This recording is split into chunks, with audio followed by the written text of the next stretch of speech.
Okay, so let's dive right in. Imagine this. You're standing there maybe at the edge of a room, right? And you've got this message, something really important to you. But, well, the people you're looking at, their faces are just closed off, guarded. Like there are these walls you can't even see. What if the real issue isn't, logic or facts? What if it's something deeper, like a fortress built out of old hurts? Maybe skepticism, unspoken fears. Today, we're doing a deep dive into exactly that, the art of cultivating trust, especially when you're facing hearts that feel, well, emotionally resistant. Our mission, it's really to find a different way to connect, moving beyond just arguments, towards real warmth, real presence. It's not just about what someone resists, but digging into why that resistance is there and figuring out how we can make space for a genuine connection. That's such a crucial starting point because, often the real reason people push back against ideas could be anything, a new work strategy, a different view, maybe even faith that isn't what they actually say it is. It's often tied really deeply to what they feel. And this usually isn't about intellectual disagreement. It's more like emotional barricades, things built up from past hurts, maybe rejections, trauma, or sometimes just apathy, like they're tired of being sold Hmm. something. Right. So if I'm tracking with you, it's less about persuading the mind and much more about actually reaching the heart. Yeah. That really does flip the script on how many of us instinctively go into those tougher conversations. It makes you think the challenge isn't a lack of information, but maybe a deep-seated self-protective instinct. Exactly right. And think about our current climate, digital overload everywhere. And you hear that phrase, spiritual but not interested. People may be open to something but really wary of organized anything. In that context, skepticism isn't just rational doubt. It's often tangled up with disappointment, maybe feeling let down by institutions or even actual trauma related to church or other groups. So your standard logical arguments, they often just fall flat. Because the wall you're hitting isn't made of reasoning, it's made of wounds. And if we don't shift our approach, we just keep leading with ideas instead of, presence. Mm-hmm. We're basically just talking to ourselves. That lands hard. Okay, so what about that space, that middle ground, where people aren't like totally cynical, but they're not exactly leaning in with curiosity either? Where do they fit? Ugh, that's what we're calling the cultivation zone. It's where a lot of people who seem resistant actually hang out, somewhere between, outright cynicism and genuine curiosity. And it's important to see this place not as unspiritual or empty. It's actually really raw, very human. I'd even say it's sacred ground. But the key thing is, you can't argue your way into this zone. Yeah. You have to. Well, the image we use is you have to garden it through relationship. I love that metaphor. Garden through relationship. It makes me picture like putting down a weapon and picking up, I don't know, a trowel, something gentler. Because often, we gear up for these conversations like it's a debate, got our points lined up. But even if you win the argument, get that intellectual nod, the heart might still be totally unmoved if there's no trust, right? So this is about shifting that whole mindset, moving from debate to cultivation. Literally trading the sword for a trowel. Yes. And if we unpack that a bit, it's really helpful to know the difference between cynicism and skepticism. They feel similar sometimes, but they're not the same. Cynics tend to dismiss things right away, usually out of deep distrust. They've likely been burned before, so trust is hard. Skeptics, though, they're more suspending belief until they see some evidence. They're open, just cautious.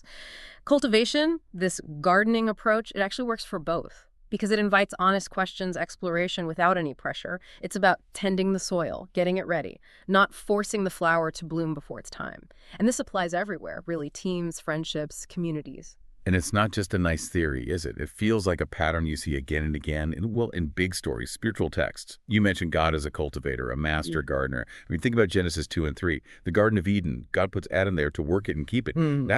That's care, stewardship, not coercion. It's very hands-on, very nurturing, right from the beginning. Absolutely. And you see it so vividly in the prophets, too, like Isaiah 5, where Israel is God's vineyard, planted with love, meticulously cared for. But even with all that care, sometimes things grow wild and it needs pruning, protection.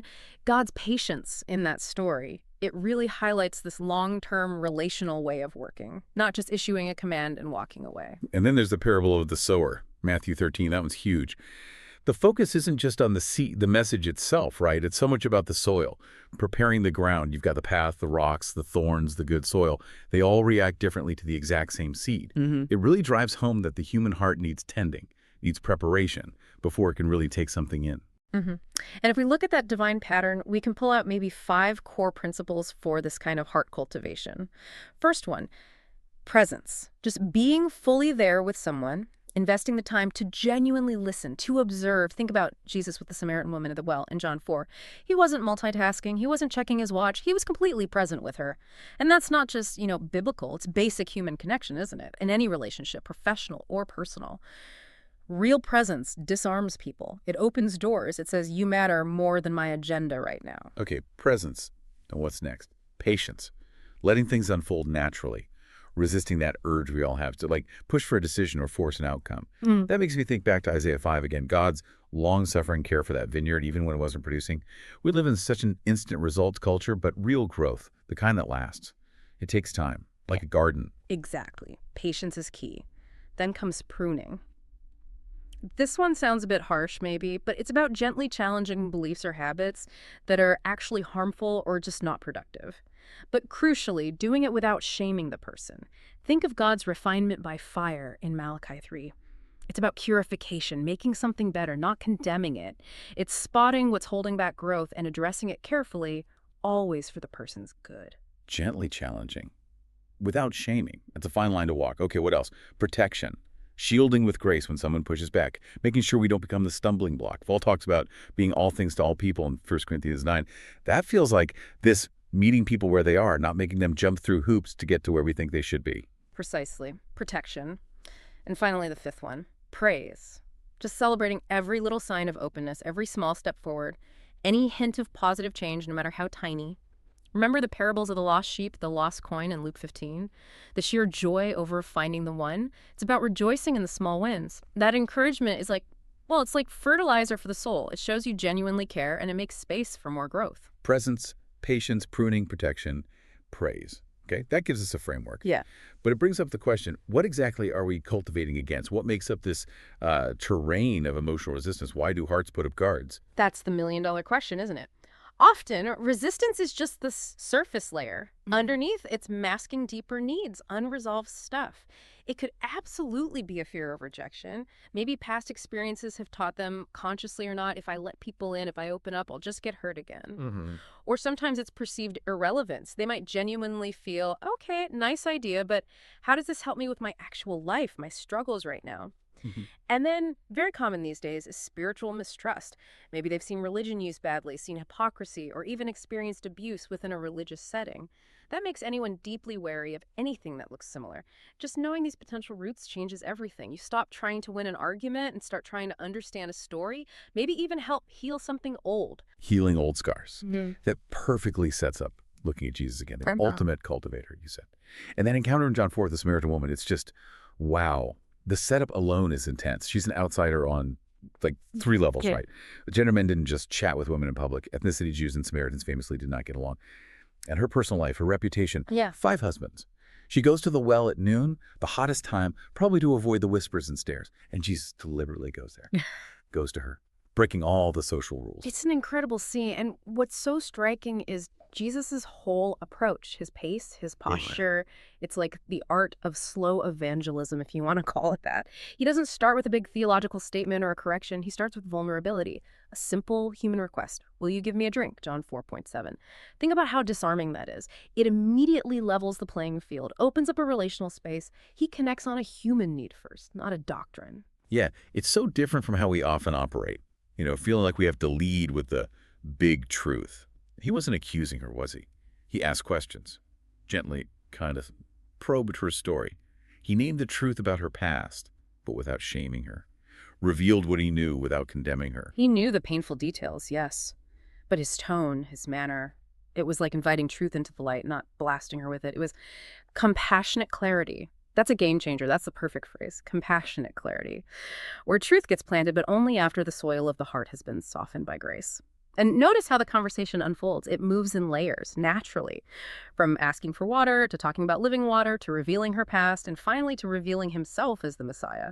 He let her set the pace, in a way. Followed her questions. It shows incredible emotional intelligence, really. Sacred patience. He didn't force it. He let her arrive at the truth. It just turns our usual assumptions upside down. This idea of belonging before believing, that feels so radical. Before she even fully grasps who he is, before she believes in that sense, she experiences being seen, respected, treated with dignity. He talks with her, not at her. offers her this inclusion before demanding any kind of transformation, that well becomes, like you said, a table of grace. And look at the result. The ripple effect is just amazing. She goes from being this isolated, probably ashamed individual Yeah. to being the very first person to tell her whole town about Jesus, the first evangelist in Samaria.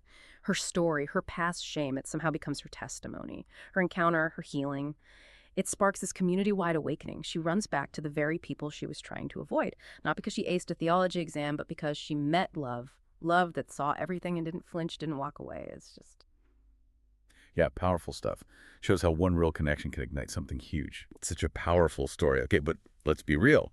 Before we can even think about navigating someone else's resistance like Jesus did, don't we often get stuck in our own stuff? That fear of rejection, that little voice saying, what if they don't like me? What if I'm not enough? Oh, absolutely. That is a huge and often paralyzing internal barrier for so many of us.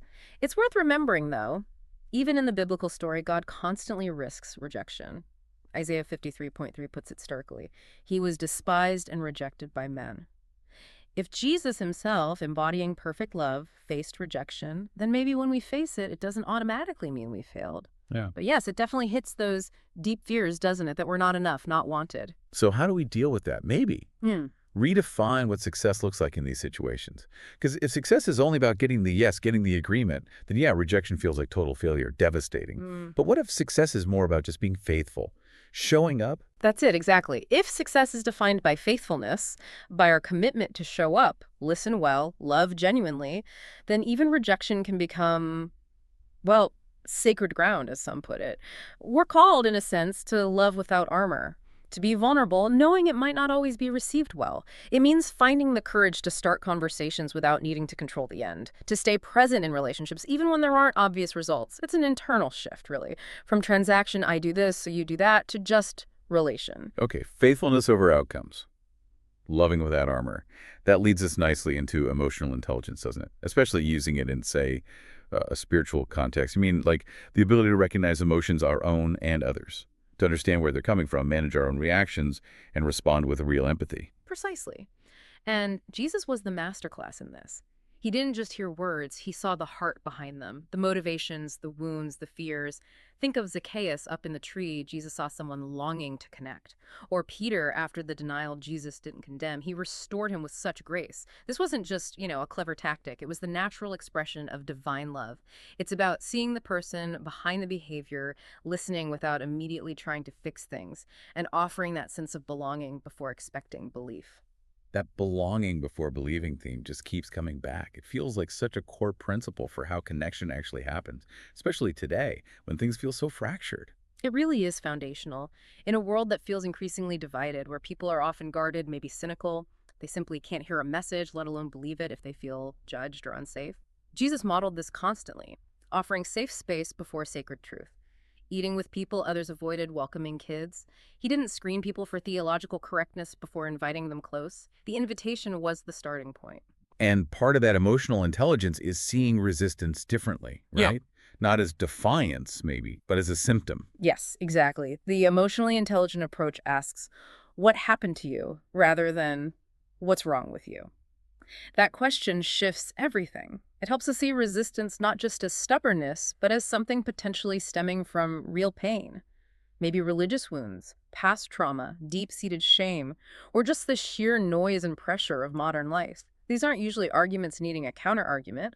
They're often wounds that need witnessing, acknowledging, before anything else can happen. Okay, so we've got the why hearts guard themselves, why our own fears get in the way. Now let's get super practical. The how. What does this gardening look like day to day? This is where it gets really interesting. Right, the practical tools. Well, first up is listening as soil assessment. And I mean really listening, using open-ended questions like, tell me a bit about your background with faith, or what are some of the big questions you wrestle with? And then crucially, reflecting back what you hear, things like, okay, so it sounds like you felt really unseen in that situation and that hurt stuck with you. It's about listening to understand their world, not just waiting for your turn to talk or planning your response. Listening to understand, not reply. Got it. Then maybe storytelling as fertilizer. Sharing bits of our own journey or relevant stories, maybe from scripture, maybe just life that connect on a human level. Give some life to abstract concepts. Absolutely. Stories connect heart to heart in a way facts often can't. And then there are symbolic acts as watering. These are the tangible things. Sharing a meal, offering a listening ear without jumping in to fix, helping out with a practical need. Small acts of service can speak incredibly loudly. Even something like offering to pray for someone asking their permission first, of course, can be a powerful, non-pushy way to show care and invite something sacred into the space. Small seeds. Yeah, we can plant those daily too, right? Yeah. Like sharing a really short, meaningful verse, maybe Psalm 34.18 for someone going through a tough time. The Lord is close to the brokenhearted. Or suggesting super simple practices. Like, hey, have you ever tried just taking 1 minute to think of something you're grateful for? Little accessible invitations. Exactly. Small seeds, big impact over time. And two kind of overarching strategies that pull a lot of this together are prayer walking and the ministry of presence. Prayer walking is literally what it sounds like, walking through your neighborhood, your workplace, wherever, and intentionally praying for the people, the situations, asking for insight. It's active intercession, paying attention while you move, ministry in motion. Ministry of motion, I like that. And the ministry of presence. Yeah. It sounds like just being there, being faithfully near people without an agenda, without pressure. Kind of like how John 1:14 says Jesus dwelt among us, came close. So showing up, even when it's inconvenient. Choosing empathy over just being efficient. And seeing evangelism less like a sales pitch, more like a long-term invitation. You've got it. It's about presence over program. And practically, this spills into things like spiritual hospitality, making your home, or even just a coffee shop meetup, a safe, welcoming space where people feel seen. It's built on micro-trust moments. Keeping confidences, showing up when you say you will, keeping small promises, building trust drop by drop. It favors slow gospel conversations, understanding that spiritual journeys are usually marathons, not sprints. Framing talks as ongoing explorations, not urgent closings. And underpinning it all is sacred curiosity. Genuinely wanting to know, what shaped your view on this? Or what are your hopes and fears? Asking before telling, listening more than speaking. This all feels so deeply relational and patient, which means we need to be aware of the pitfalls too, right? Right. What are the common ways we can mess this up, even with good intentions, especially in this long game of grace? Oh, definitely. There are some classic missteps. A big one is forcing premature conversations. Trying to push for deep spiritual talk or a decision before the person feels safe or ready, that makes them feel like a project, not a person. It backfires every time. Another is underestimating emotional skepticism. We touched on this, offering logical answers to questions that are actually rooted in emotional pain or distrust. It just makes the person feel completely misunderstood. Yeah, I could see that. And it must be easy to slip into performance-based love, right? Where maybe unconsciously you're only really investing in the relationship, hoping they'll change, hoping they'll convert. That creates this weird transactional vibe, makes the love feel conditional. Exactly. Or the opposite almost, misreading readiness. Someone shows a flicker of curiosity and we jump in with way too much, too fast, overwhelming them, mistaking mild interest for full-on conversion. And one more, maybe a bit subtle, emotional over-identification. Getting so caught up in someone's pain or struggle that we lose our own perspective. We might end up softening essential truths just to avoid causing discomfort, either for them or for ourselves. These pitfalls often boil down to wanting control, wanting a predictable outcome instead of trusting the slow, often messy process and just focusing on being faithful. That's so helpful to map those out. So let's bring this home. What does this all mean for us, for you listening? This whole cultivation approach. It suggests that the way real transformation happens, the way the kingdom works, maybe, it operates on a totally different rhythm, like invisible progress, gentle power. I think that's a beautiful way to put it. If we connect this to the bigger picture, yeah, transformation is usually organic. It's quiet, like seeds germinating underground where you can't see them. God in this picture is definitely more farmer than factory manager. His work is patient, steady, often slow. So our success in this cultivation work, it's not measured by immediate results, how many people we convince. It's measured by faithfulness. Are we showing up? Are we loving well? Are we listening to that inner nudge, that spirit-led guidance? Paul talks about this in 1 Thessalonians, remember, how he was gentle among them, like a nursing mother caring for her children, sharing not just the message, but his very self. That's the posture, tenderness, vulnerability, relationship first. Wow. What a deep dive this has been. We've really unpacked this idea that to reach hearts that seem closed off, maybe we need to trade the sword for a trowel. Right. Choose cultivation over confrontation. It really comes down to presence, patience, and that crucial emotional intelligence, trying to mirror that relational way God seems to work.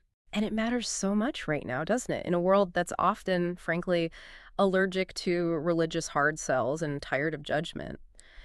This cultivation approach kind of reintroduces the core of the good news in a different key. It says, God sees you, God stays, God waits, God pursues connection gently. So the big question for you listening is, what does all this mean for you? In your own life, your relationships, the conversations you have? Yeah, it really makes you wonder, what if the greatest thing we get to be part of isn't necessarily what we achieve for God, but how we learn to wait with Him for other people? And maybe it's in that patient, persistent, loving waiting that God's love actually becomes tangible, becomes real to someone. Because sometimes the most powerful, most radical invitation we can offer, it doesn't start with a sermon or an argument. It starts with just sitting beside someone who isn't ready to believe, not yet, and simply staying there.